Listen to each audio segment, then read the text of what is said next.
Hello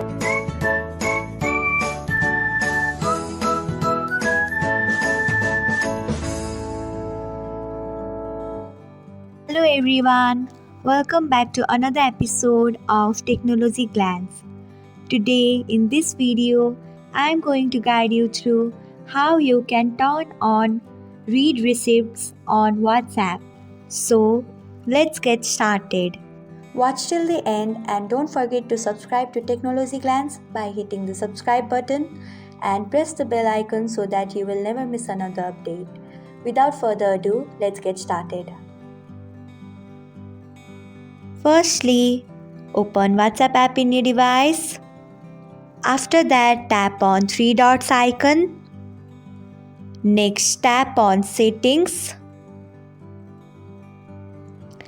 Then tap on privacy. After that, tap on read receipts. So this is how you can turn on read receipts on WhatsApp.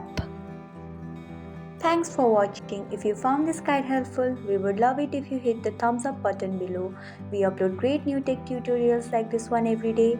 So don't forget to subscribe to our channel and hit the bell icon to get an update as soon as we post a video.